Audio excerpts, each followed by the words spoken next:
오늘 아침 일라디오. 안녕하십니까. 오늘 아침 일라디오 아나운서 오승원입니다. 여러분은 평소에 행복하다 주로 언제 이런 기분 느끼시나요? 행복이 별거냐, 좋은 사람들과 함께 보낼 때 행복하다, 아니면 맛있는 거 먹을 때 행복하다. 일상에서 이런 소소한 행복을 느끼실 때도 있으시겠지만요, 요즘은 갈수록 행복을 숫자로, 또 결과로 재려고 하는 것 같습니다. 연봉이 얼만지, 어떤 아파트에 사는지, 투자 수익률이 얼만지 끊임없이 남과 비교하고 경쟁하듯 살아가는데요. 그렇다고 돈과 행복이 직결되는 것도 아니죠. 돈보다 중요한 관계, 땀과 노동, 건강, 환경 등 많은 문제들이 있는데요. 오늘은 그런 비경제적인 가치에 더 의미를 두고 살아야 한다는 뜻에서 2012년 UN 총회가 제정한 국제 행복의 날입니다. 저도 사실 이런 날이 있는지 몰랐습니다. 네. 그런데 그간 많은 사회 경제 통계에서 드러나듯이 우리나라는 안타깝게도 조사 대상 143개국 중에서 행복지수가 줄곧 50위권을 기록해왔고요. 경제협력개발기구 OECD 회원국 중에는 최하위권을 기록하고 있는데요. 이 경제적 안정이 삶의 중요한 부분인 거 부정할 수 없죠. 하지만 돈이면 다 된다는 풍조가 다른 가치들을 훼손하지 않도록 진정한 행복의 가치와 삶의 균형감에 대해 생각해봤으면 좋겠습니다. 모든 게 좀 어렵더라도 소소하게라도 행복을 느끼고 살면 좋을 것 같습니다. 3월 20일 목요일, 오늘 아침 일라디오 출발합니다.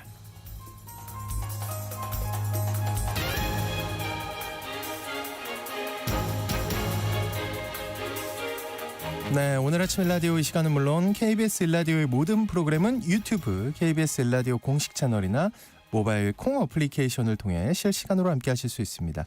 KBS 일라디오 채널 구독과 좋아요, 댓글 많이 부탁드릴게요. 자, 오늘 농수산 이슈 시간에는 고향사랑 기부제 취지를 실망시킨 답례품의 문제에 대해 살펴보고요. 또 어른의 성장법 시간에는 마음의 미니멀리즘, 즉 덜어내는 삶을 주제로 말씀 나눠보겠습니다. 자, 그리고 이번 주말 KBO 리그 정규 시즌 개막을 앞두고 오늘 아침 야구 잡설 시간도 마련했는데요. 반가운 우리 정현재 PD 만나보겠습니다. 방송에 참여하실 분들은요, 단문 50원, 장문 100원이 드는 유료 문자 샵 9730으로 보내주시기 바랍니다.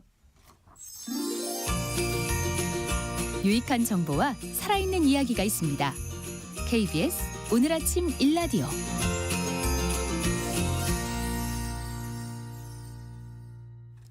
고향사랑 기부제가 시행된 지 올해로 3년째가 됐는데요. 기부자에게는 세금 감면 혜택, 그리고 기부액의 10%를 지역 답례품으로 받는 사업인데, 자, 최근 이 답례품 중에서 원산지 위반 문제가 불거져서 실망을 주고 있습니다. 오늘 농수산 이슈에서 이 내용 살펴보겠습니다. 한국농정신문의 원재정 기자님 전화 연결돼 있습니다. 안녕하십니까? 네, 안녕하세요. 한국농정신문 원재정입니다. 네, 우선 고향사랑 기부제의 기부 방식 그리고 혜택에 대해서 좀 설명해 주세요. 네, 지역을 지정해서 돈을 기부하는 것이 고향사랑 기부금제인데요. 몇 가지 특성이 있습니다. 법인이나 단체는 고향사랑 기부금 낼 수 없고요. 오로지 개인만 기부가 가능합니다. 그리고 또 주소지를 둔 기초자치단체와 광역지자체는 기부할 수 없는데요. 이를 제외한 전국 어디든 기부할 수 있습니다. 예를 들어서 경기도 구리시에 주소를 두고 있는 분이라면 경기도 본청이라든가 구리시엔 기부할 수 없고요. 경기도 내 다른 시군을 포함해 전국 어디든 기부가 가능한 방식입니다. 고향사랑 기부금제와 연계한 금융상품도 나와 있는데요. 지자체들은 기부금 유치를 위해서 다양하고 개성 있는 방식으로 지역을 알리고 있습니다. 고향사랑 기부금제는 기부자에게 또 크게 두 가지 혜택이 있는데요. 10만 원까지는 전액 세금 공제가 되고요. 기부금의 30%만큼은 답례품을 받기 때문에 기부금을 내는 부담도 훨씬 적은 특징이 있습니다. 네, 근데 고향사랑 기부금 답례품에 원산지를 속인 사건이 발생했다는 게 어떻게 된 일인가요? 네, 제도의 좋은 취지가 장사 속에 훼손된 것 훼손된 것 같아서 굉장히 씁쓸한데요. 지자체들의 이 고향사랑 기부금 답례품이 있는 사이트를 보면 답례품 자체가 아예 이제 수입산인 것들도 있긴 합니다. 미국산과 호주산 갈비로 만든 갈비탕이라든가 지역 특산물이 아닌 중국산 스마트폰 충전기, 또 중국산 텀블러 등도 있긴 한데요. 하지만 이번 문제는 답례품의 원산지 자체를 속인 것이 밝혀지면서 충격을 주고 있습니다. 사건이 발생한 곳은 세종자치시고요. 세종시의 답례품인 한글빵을 공급한 업체가 최근 농수산물 원산지 표시 등에 관한 법률 위반 혐의로 검찰에 불구속 송치됐습니다. 한글빵의 원산지 위반 내용이 뭔데요? 세종 한글빵은 100% 세종산 쌀 그리고 조치원에서 재배한 복숭아로 만든 건강한 쌀빵이다 이렇게 홍보해왔거든요. 지난해만 해도 세종시가 추진한 쌀 소비 촉진 겸 고향사랑 기부제 홍보를 할 때 이 한글빵을 나눠줄 정도로 답례품의 대표 주자였습니다. 네. 한마디로 이제 히트를 친 답례품이었는데 세종 한글빵은 지자체 이미지를 잘 살린 특색도 있고요. 또 지역에서 재배한 농산물을 사용했다는 점에서 지난 2023년 세종자치시의 지역사랑 기부금 답례품으로 선정된 바 있습니다. 그런데 이제 원산지 관리 감독을 맡고 있는 국립농산물 품질관리원 충남지원에서 지난해 9월 원산지 위반을 적발한 건데요. 당시에는 100% 국내산 원료를 사용했다는 업체를 대상으로 벌인 이 상시적인 원산지 단속이었다고 합니다. 여기서 문제점을 밝혀낸 건데요. 압수수색을 한 결과 세종 한글빵의 주 원료인 쌀은 지역산이 아닌 수입산이었고요. 조치원 복숭아가 아닌 그리스산 그리고 중국산 복숭아를 주 원료로 빵을 제조하고 판매한 것을 적발했습니다. 야, 이거 너무 그러네요. 이 지자체와 기부자 모두를 속인 거네요. 네, 맞습니다. 이 더 큰 문제는 고향사랑 기부제 답례품에 선정이 되면 지자체 지원금도 있다고 하거든요. 제품을 개발하는데 세금으로 지원금도 받고 또 홍보 효과도 누리면서 법을 위반했다는 사실에 큰 혼란이 빚어졌습니다. 지역 농민분들뿐만 아니라 일반 구매자들도 개탄했는데요. 이게 일반 식품이라도 원산지 위반은 엄하게 다뤄지는데 네. 지역을 살리자고 도입한 이 고향사랑 기부금제 취지까지 훼손했다는 점에서 더 충격을 주고 있습니다. 야, 이번 일을 계기로 좀 엄격하게 관리 감독을 해야겠다는 생각이 드네요. 네, 맞습니다. 답례품의 선정부터 운영, 관리 감독까지 한층 강화됐으면 하고요. 한편으로는 또 모범적인 사례는 더 확대해야 될 것 같습니다. 참고로 한국지방행정연구원 전영준 연구원이 지난 2월에 발표한 자료에 따르면 2024년도 고향사랑 기부금은 건수로는 77만 4천 건이고요. 금액으로는 900억 원까지 모금됐다고 합니다. 이게 이제 전년 대비 건수 기준으로는 47%, 모금액 기준으로는 35% 이상 증가한 건데요. 행정안전부가 발표한 답례품 건수를 보면 지난해 5,794건으로 전년 대비 역시 6.7배 정도 늘어났습니다. 그리고 전국 답례품 중에서 판매액 1위를 차지한 건 대전광역시의 성심당 상품권이었고요. 이어서 제주특별자치도의 귤로장생 노지 감귤이 2위, 또 충남 논산시의 겨울 시즌 논산 딸기가 답례품 중에서 판매액 3위를 차지했습니다. 네, 근데 진짜 다시는 이런 같은 사례가 발생하지 않기를 바라는 마음이 드네요. 농산 이슈 지금까지 원재정 기자와 함께했습니다. 오늘 말씀 고맙습니다. 네, 고맙습니다.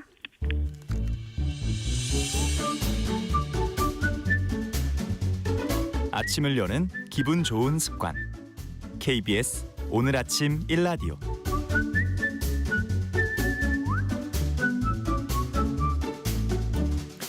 서툰 어른들의 마음이 자라는 어른의 성장법 시간입니다. 오늘은 마음도 좀 덜어내고 비우는 미니멀리즘에 대해 말씀 나눠보겠습니다. 정신과 전문의 신재현 원장님 나와주셨습니다. 어서 오십시오. 네, 안녕하세요. 네, 잘 지내셨죠? 네, 잘 지내셨죠?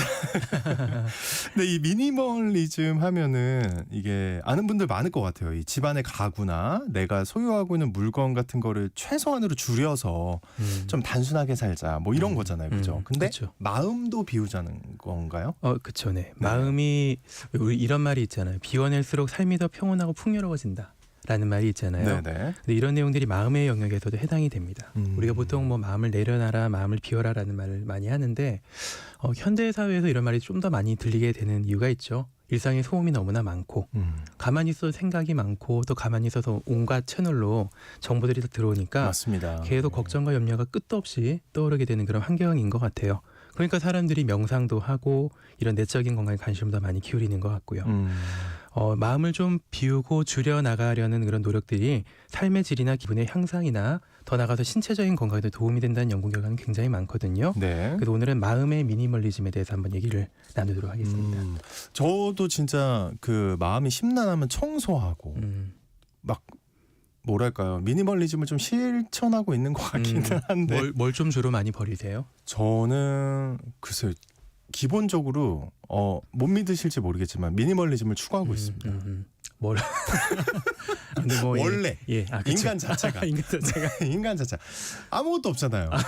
와이프도 없고 애도 없고 이 자체가 미니멀리즘이다. 미니멀하네요. 예, 저는 이미 네. 실천하고 있습니다. 네, 그런 것 같습니다. 물건도 뭐 거의 안 삽니다. 예, 진짜 사봐야 뭐 운동용품. 역시 네. 그 건강하십니다. 정도지. 그런 것 같지 않습니다. 외롭습니다, 원장님. 예. 이런 행위가 실제로 마음을 비우는데 도움이 되는 거예요? 그렇죠. 이제 뭐 물건 버리면서 한번 생각해 보셨을 것 같은데, 예를 들면 옷장 정리할 때 이게 나한테 왜 필요하지? 이런 질문 들 때 있잖아요. 있죠. 예, 그럴 때 이제 생각해 보면은 내가 특정 이미지를 유지하려고 무리해서 이걸 사왔구나라고 생각을 할 때가 있거든요. 네. 그러면서 물질의 소유를 내가 바로 보려는 과정을 통해서 이런 나의 가치를 좀 재정비하게 되는 그런 기회를 갖게 되고요. 또 소유물을 정리하는 그런 물리적인 행동 속에서 가지고 있지 않아도 괜찮다. 버려도 의외로 문제되지 않는구나 라는 걸 또 알게 되죠. 맞습니다. 저한테 이제 책이 좀 그런 존재거든요. 책이 많이 쌓여 있는데 왠지 좀 버리면은 아깝고 버리면 언제나 찾게 될 것 같고. 다 읽으셨어요? 다 안 읽었습니다. 그것 때문인가요? 아니 근데 이제 그런 것들 정리하려고 할 때 되게 막 마음이 이렇게 멈칫하잖아요. 맞아요. 안 읽었는데. 맞아요. 뭔가 버리면 문제될 것 같고 언젠가 찾게 될 것 같고 이런 생각이 드는데 사실 버리면서 알게 되는 거는 버려도 괜찮다. 모든 걸 비워내도 괜찮구나라는 걸 알게 되면서 또 자연스럽게 불필요한 걱정이나 감정적인 집착도 좀 덜어내게 되는 것 같아요. 저 진짜 고개가 끄덕여집니다. 정말 그런 것 같고 그 물건을 적게 소유하는 게 미니멀리즘 그죠? 네네. 근데 이 마음의 미니멀리즘 어떤 차이가 있는 거예요? 물건을 적게 소유하는 것과 마음을 비우는 것.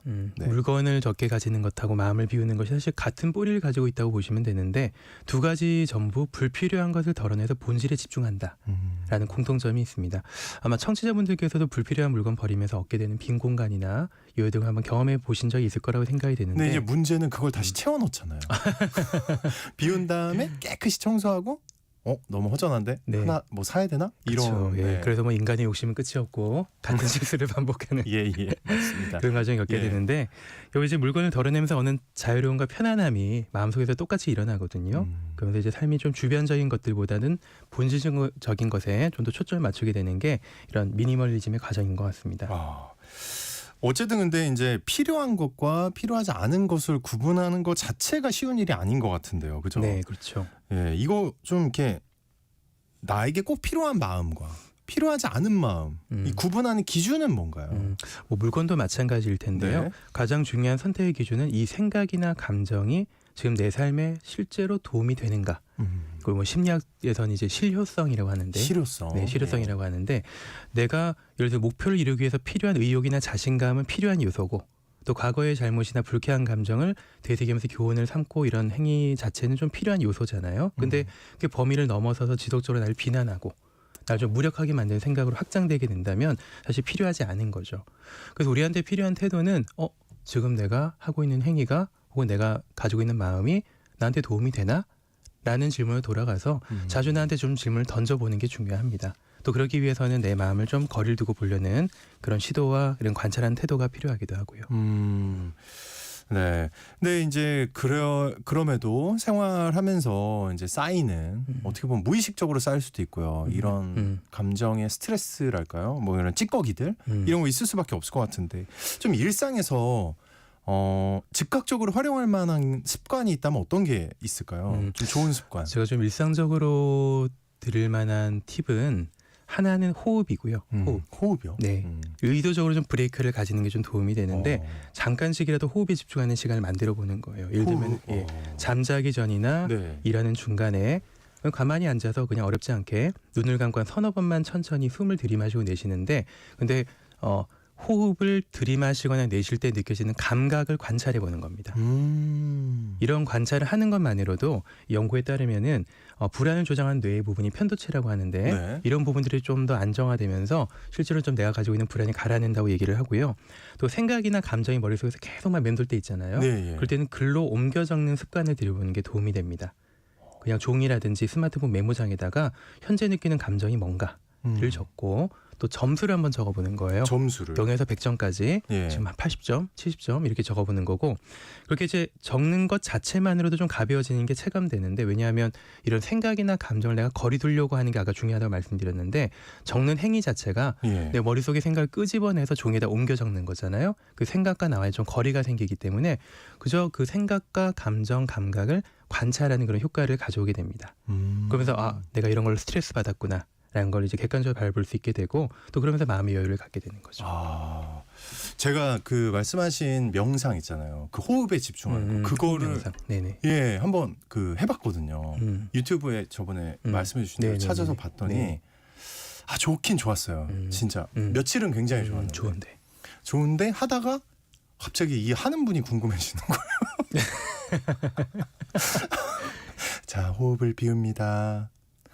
숨이 들어오는 걸 느낍니다. 네. 막 이걸 하다가 네. 이 말씀해 주시는 분은 누굴까? 갑자기 이러면서 목소리가 진짜 아름다우셨나 봐요. 아유 그래서 그런 거 아닌가요? 아닙니다, 아닌가요? 선생님. 네. 또 그렇게 오해하시고 예. 혹시 선생님의 생각을 저한테 투영하는 거 아닙니까? 아닙니다. 아니죠. 네. 예. 네. 어쨌든 그러다가 결국 문제는 뭐다? SNS를 찾아보게 됐어요. 네네네. 이게 문제죠. 그렇죠. 흘러 들어가게 돼. 근데 이제 명상하다가 네. 딴 얘기입니다만 명상하다가 생각이 튀는 거는 정상이에요. 아 그래요. 예, 명상을 하는 다행이네요. 게 마음을 비우자가 목표라기보다는 마음이 끊임없이 흔들리는 것을 관찰하고 그것을 알아차릴 때 다시 돌아오자. 알아차리고 다시 돌아오자를 반복하는 과정이기 때문에 네. 생각이 다른 데로 튀는 거는 정상이라고 보시면 됩니다. 정상이다. 그 어쨌든 그리고 제가 결론적으로 SNS로 가서 자기 전에 몇 시간을 허비했거든요. 네, 그쵸. 예. SNS 진짜 좀 피해야 되는 거죠. 이 마음 비우게 할 때 어떻습니까? 그렇죠. 마음 건강에 대한 얘기 하다 보면 얘기 안 할 수가 없는데 네. 연구들을 살펴보면 SNS에 쏘는 시간이 길어지면 유의미한 수준에서 불안과 우울이 높아진다고 합니다. 기준 시간을 좀 찾아봤는데 연구는 잠깐만요. 갑자기 궁금한 게 아무리 재밌는 걸 봐도 SNS로 그렇죠. 그래요? 길어지면 질수록 또 거기에 많이 집중하게 되고 반대로 또 거기에 몰두하다 보니까 일상을 하는 게 별로 재미가 없어지는 거죠. 그래서 뭐 연구를 찾아보면은 예. 한 2-3시간 정도가 기준점인 것 같아요. 그 이상으로 하루에 많이 하게 되면은 좀 유의미한 수준에서 이런 좀 부정적인 감정이 높아진다고 하고 반면에 30분 이내로 제한을 할 때 여러 가지 뭐 부정적인 요소들이 좀 줄어들었다는 연구가 있습니다. 짧게 해라. 그쵸, 30분 그쵸. 이내로. 예, 그래서 특정 시간대에는 좀 스마트폰 알람을 꺼두시거나 무음으로 해두거나 해가지고 접속하지 않는 시간 좀 명확히 만들어 놓는 게 도움이 될 거라고 생각이 되고 또 뉴스 너무 많잖아요. 가짜 뉴스, 너무 많아요, 페이크 지금. 뉴스 예. 너무 많기 때문에 이런 어떤 정보가 내 삶에 실제로 필요한 건지 좀 걸러내려는 태도는 또 중요할 것 같습니다. 나름의 좀 규칙을 가지고 좀 더 공신력 있는 곳에서만 정보를 얻거나 하는 식으로 나에게 좀 도움이 되는 그런 건강한 정보를 얻을 수 있는 채널들을 찾아내는 것도 좋지 않을까 싶네요. 건강한 정보를 얻을 수 있는 채널을 찾아놓고 KBS라든지. 그럴까요? 아니요. 아우 큰일 날 뻔했네 또. 그렇죠. 네. 어쨌든 이제 그렇게 비우면 너무 좋을 것 같아요. 말씀만 들어도. 근데 이렇게까지 얘기하면 어떨지 모르겠는데 이런 거 다 아는데 나는 사실 당연히 맞는 그렇죠. 말하고 비유라는 있네. 얘기는 뭐 워낙 많이 하니까. 네. 청취자분들 중에 이제 그런 분들이 있습니다. 그걸 누가 몰라. 근데도 이게 안 되는 이유가 뭘까요? 네. 이게 익숙함 때문입니다. 익숙함. 네, 익숙함. 이게 사람들이 이제 쌓여 있는 마음의 짐을 놓지 못하는 가장 큰 이유 중에 하나가 익숙해진 패턴에서 벗어나는 것 자체가 또 두려움을 유발하기 때문이거든요. 예컨대 자신한테 상처 준 일을 반복해서 곱씹거나 계속 후회하게 되잖아요. 맞습니다. 나 이 생각 하기 싫을 싫은데 것 같아요. 왜 하지? 이러면서 계속 하게 되거든요. 네네. 정신분석 이론에서는 반복 강박이라고 하는데 반복 강박. 예, 반복 강박이라고 하는 용어가 있는데요. 네. 내가 원치 않는 것이고 싫어하는 것임에도 불구하고 계속 반복해서 생각하게 되거나 행동을 하게 되는 걸 반복 강박이라고 합니다. 또 하나 이제 잊으려고 하면 더 떠오르잖아요. 네, 맞죠. 사람의 마음이나 생각이라고 하는 게 그 생각하지 말자 아무리 노력하려고 해도 역설적으로 더 튀어오르기 때문에 네. 그런 마음의 어떤 본질적인 작용을 있기 때문에 이런 것들을 좀 비우고 떨쳐내는 게 쉽지는 않은 거죠. 반복 강박이란 말이 있었군요. 예.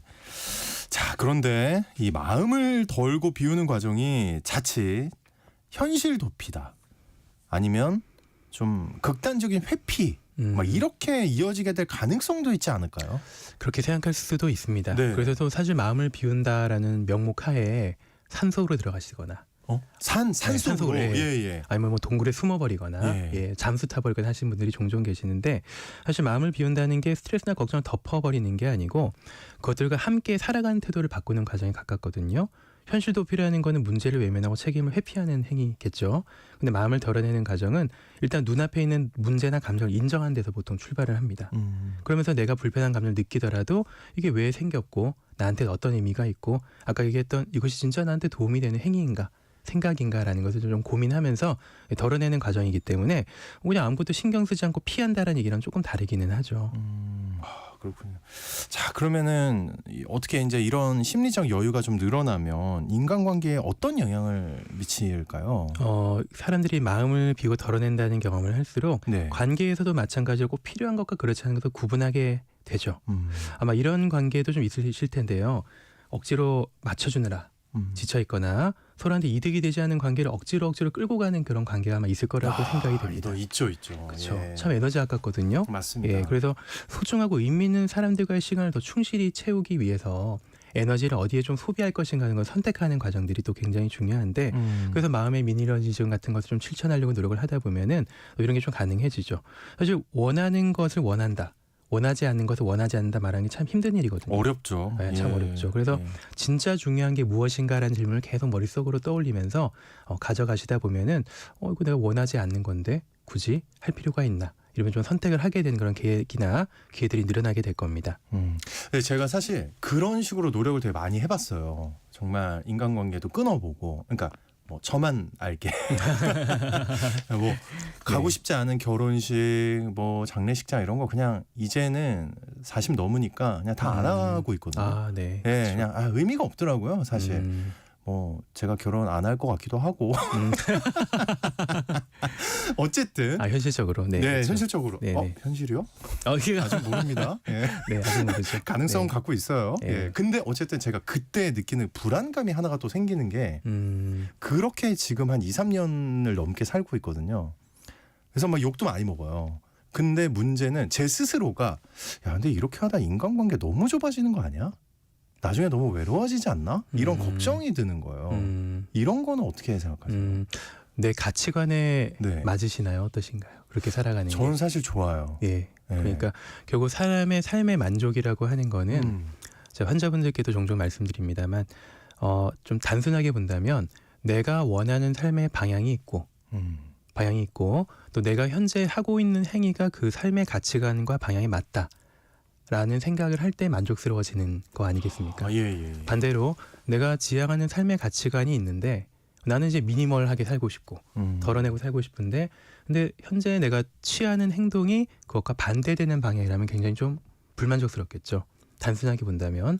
그래서 내가 지향해 왔던 지금까지 삶의 40여 년 동안에 많이 지향해왔던 가치관과 부합하는 것이다라고 한다면 설령 잡음이 좀 일어나더라도 네, 그것이 맞는 것이다라고 생각하면서 거기에 맞게 또 행동하는 게 저는 또 훨씬 더 삶의 만족감을 가져다 주는 것이라고 생각합니다.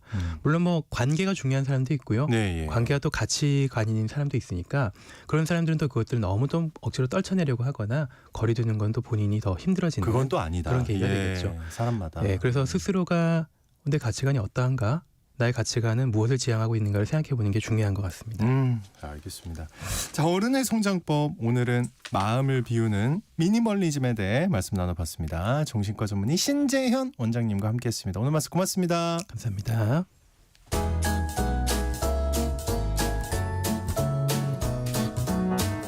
상쾌한 하루의 시작. KBS 오늘 아침 일라디오.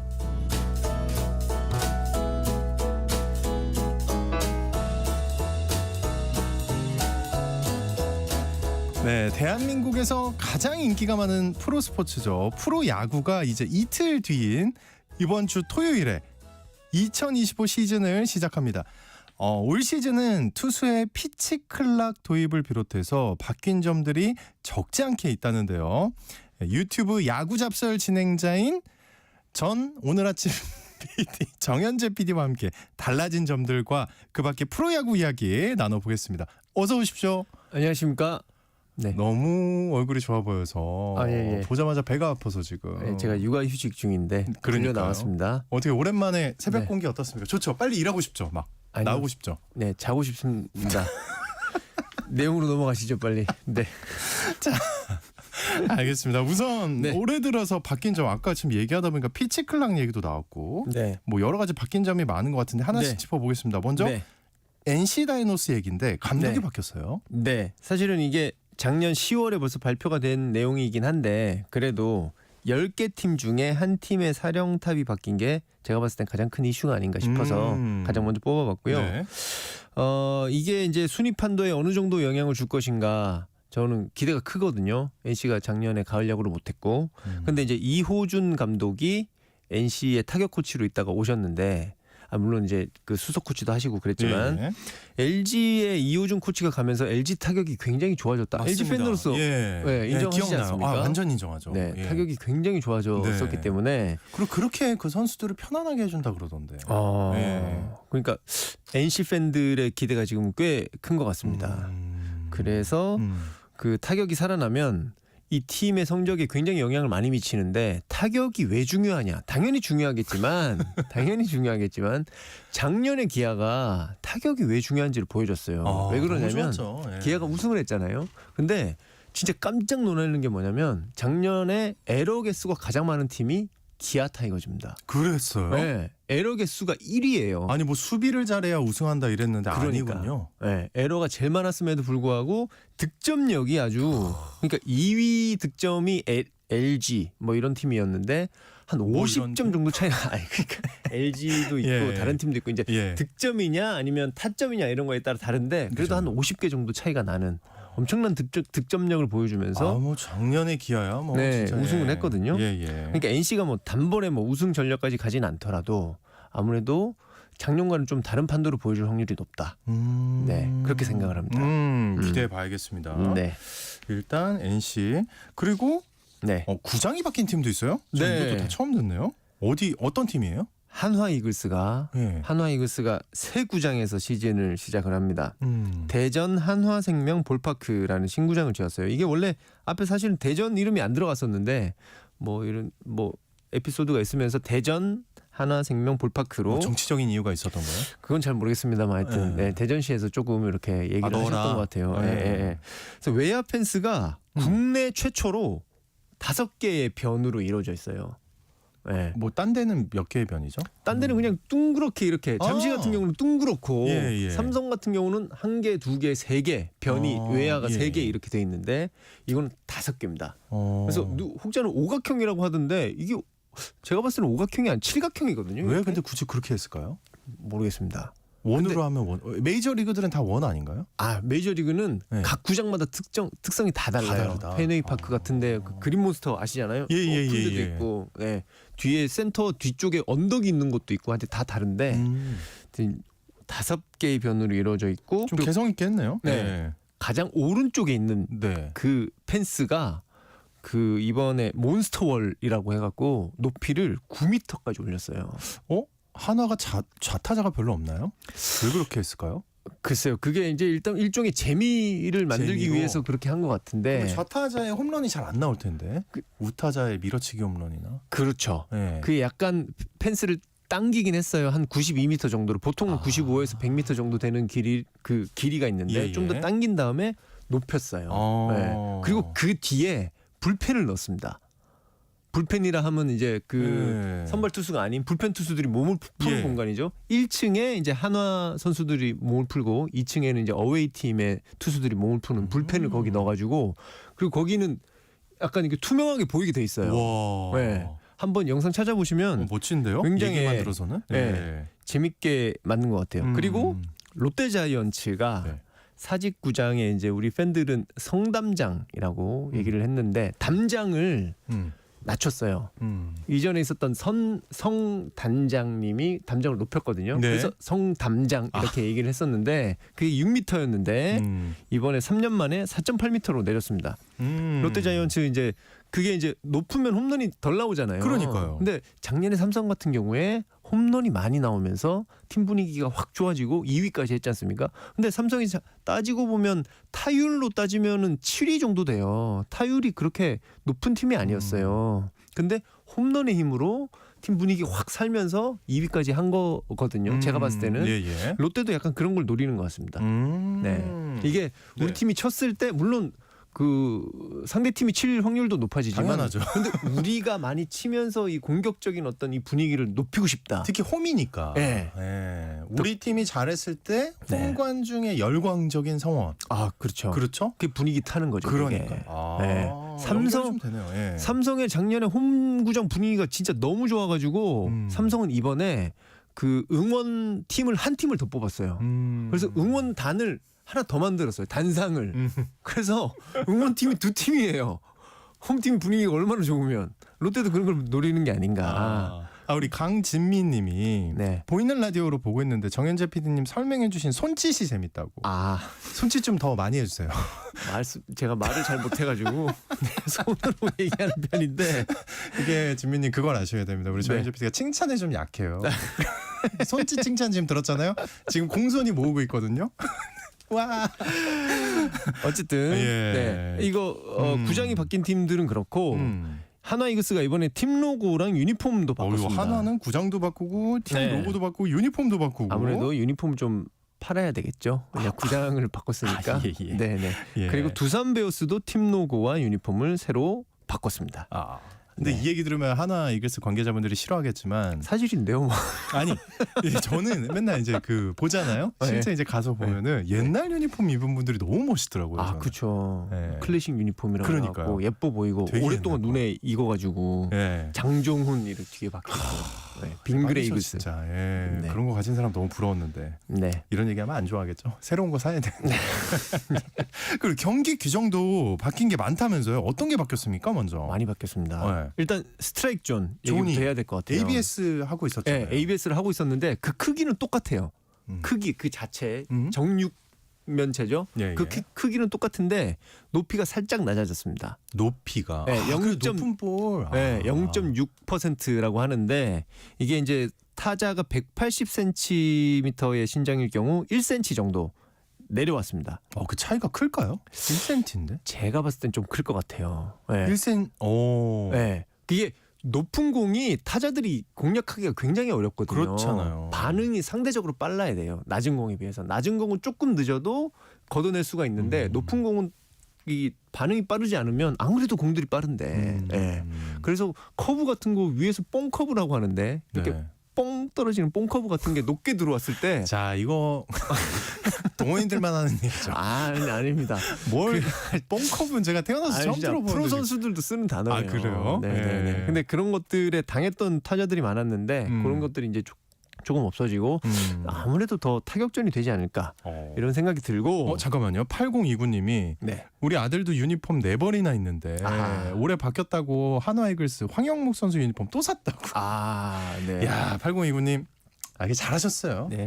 대단하십니다. 네, 한화를 위한 일입니다. 네. 네. 잘 될 겁니다, 올해. 돈을 써줘야 또 이 산업이 또 돌아가는 거 아니겠습니까? 8029님 잘하셨습니다. 예. 그리고 그 선수 유니폼을 사게 되면 그 선수에게도 또 이렇게 몫이 돌아가거든요. 인센티브가 있- 네, 그렇죠. 그러겠구나. 작년에 김동현 선수가 돈을 엄청 벌었다는 얘기가 있습니다. 기아에 김동현 선수 거기는 뭐 MVP였지 않습니까? 예, 그분은 뭐 네. 저는 항상 그 징크스가 있는 게 네. 제가 사면 꼭 잊어 그래요. 지금까지 그래 왔거든요. 그런 선수들 있죠. 네. 그런 분들이 있습니다. 네. 저도 김상수 선수 유니폼 있었는데 잊어버렸어요. 그렇군요. 예. 네. 지나가시죠. 예. 그리고 또 뭐가 있나요? 피치클락 초반에 말씀드렸었는데 피치클락 이거 네. 이거 뭔지 재밌을 것 같아요. 피치클락이라는 게 이제 네. 투구를 좀 빨리 하게 하려고 너무 시간을 좋죠. 딱 정해놓고 하는 겁니다. 그런데 작년까지는 시범으로 이거를 실시를 했는데 올해는 정식으로 도입이 됐어요. 너무 잘했다는 생각이 듭니다. 네. 예, 예. 그래서 앞타자와 뒷타자 간의 간격은 33초 그리고 투구 사이 간격은 주자가 없을 때는 좀 더 빨리 20초, 주자가 있을 때는 주자와 약간 신경전을 이렇게 벌여야 되기 때문에 25초 이렇게 주거든요. 네. 이게 넘어가서 피칭을 하게 되면 볼을 줍니다. 무조건. 그 타자는 그게 이제 8초가 남기 전까지 10초, 9초, 8초 되기 전까지 타격 자세를 잡아야 돼요. 그렇지 않으면 스트라이크를 먹습니다. 타자는. 네. 네. 양쪽한테 다 그렇죠. 괜찮을 것 같은데요. 우리한테 너무 좋죠. 예. 우리한테 너무 좋은데 네. 문제는 뭐냐면 이게 견제 횟수에 제한이 없어졌어요. 무슨 네? 말이냐? 투수가 견제를 하게 되면 이게 시간이 다시 25초로 돌아가요. 아 잠깐만요. 왜 네. 그렇게 했을까? 그러니까 미국이나 뭐 대만 이런 데는 그 견제 횟수가 정해져 있거든요. 그렇기 때문에 마음대로 견제를 다 할 수 없는데 우리 같은 경우는 투수가 쫄린다. 그랬을 때 견제를 하면 리셋되기 때문에 제가 봤을 때는 어떤 측면에서는 시간이 좀 더 길어질 수도 있지 않을까. 아 이거 그러면은 의미가 없잖아요. 견제를 무제한으로 네. 할 수 있으면. 약간 이렇게 또 1년 해보고 내년에 또 좀 바뀌지 않을까 저는 그렇게 예상을 하거든요. 아, 네. 예. 그리고 예. 정규 시즌의 연장전이 진짜 오랫동안 12회까지였잖아요. 근데 올해부터 11회로 줄었습니다. 네, 연장전 더 이상 12회까지 하지 않는다는 거. 그리고 체크 스윙에 대해서 이제 이거 비디오 판독해야 된다라고 팬들이 굉장히 많이 요구를 했었거든요. 이걸 이제 2군 구장에서 가능한 구장들에서 체크 스윙에 대한 비디오 판독을 올해부터 실시를 하고요. 1군은 안 하고요? 네, 1군은 아직 도입은 아직은 하지 않고 2군에서 먼저 해보고 네, 메이저리그에서도 사실은 마이너에서 먼저 해보고 메이저에 도입하고 약간 그런 게 있거든요. 네. 그리고 리그에서 공식 구속 측정 장비로 트랙맨을 정했습니다. 이전에는 PTS라 그래갖고 ABS 잡는 그 도구 있잖아요. 네. 그걸로 했었는데 그 PTS가 약간 단점이 뭐냐면 어디에 카메라를 설치하느냐에 따라서 구속이 좀 다르게 잡혀요. 그게 같은 선수가 던져도 이 구장에서 던지는 거랑 저 구장에서 던지는 거랑 구속이 다르게 잡히는 맞아. 거죠. 중계화면 보면 진짜 그렇더라고요. 네. 전광판에 찍히는 거랑 중계화면 속의 속도가 다르더라고요. 맞아. 중계화면이 보통 PTS를 쓰는 데가 많고 전광판은 작년에 7개 구장에서 트랙맨을 썼거든요. 그러니까 원태인 선수 같은 경우 불만이 꽤 있었어요. 왜냐하면 예. 삼성에서는 그 PTS로 잡으면 약간 구속이 느리게 잡히는 게 있었거든요. 네. 그래서 그 전광판에 150km가 찍혔는데 PTS에서는 147 뭐 이렇게 찍혀가지고 원태인 선수가 자기 SNS에 약간 불만을 표출하기도 했어요. 왜 그러냐면 이 선수의 평균 구속 이런 것들이 사실은 네. 몸값하고 약간 연관이 돼 있잖아요. 네. 이 선수가 150을 쉽게 던지는 선수, 근데 145 던지는 선수 했을 때 누가 더 몸값이 높습니까? 아 당연히 네. 빠른 그래서 구속이죠. 예. 이게 딱 일원화됐다는 게 이번에 또 좀 달라진 것이고 그리고 KBS ETV에서 예? 5월까지 토요일마다 2시에 중계를 합니다. 웬일이래요? 네. 원래 이렇게 정해놓고 하진 않았잖아요. 그러니까요. 개막전 이럴 때 했는데 한 네. 5월까지는 KBS ETV에서 토요일마다 야구 경기를 보실 수가 있다. 굉장히 반가운 뉴스입니다. 네. 예. 자, 개막을 앞둔 KBO 올 시즌 달라지는 내용들 좀 살펴봤고요. 중간중간 좀 자주 고정으로 이제 나와주세요. 매주 나와야죠. 무슨 소리십니까? 그냥 해봤어요. 예. 유튜브 야구 잡설 진행자이자 전 오늘 아침 PD 정인재 PD와 함께했습니다. 오늘 말씀 고맙습니다. 감사합니다. 네, 여러분 오늘 절기상 춘분인데요. 낮에 최고 기온이 17도 안팎까지 오른다고 합니다. 어제는 굉장히 추웠었는데 또 오늘은 이렇게 또 날씨 차이가 많이 나네요. 기온 차이가. 대신요. 그 누구도 반가워하지 않는 미세먼지가 전국을 뒤덮는다고 합니다. 어떻게 오늘 마스크 좀 챙기는 게 좋을 것 같습니다. 건강관리 잘 하시고요. 전 내일 건강하게 돌아오겠습니다. 좋은 하루 보내세요.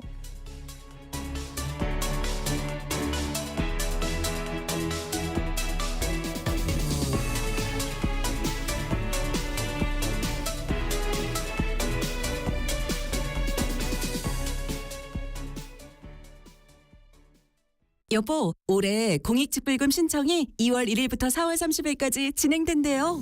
2월 1일부터 2월 28일까지는 지난해와 변동사항이 없는 농업인을 대상으로 휴대폰으로 신청하도록 문자가 온다고 하네요. 신청한 내 문자를 받지 못했거나 신청을 못했으면 어떻게 해요?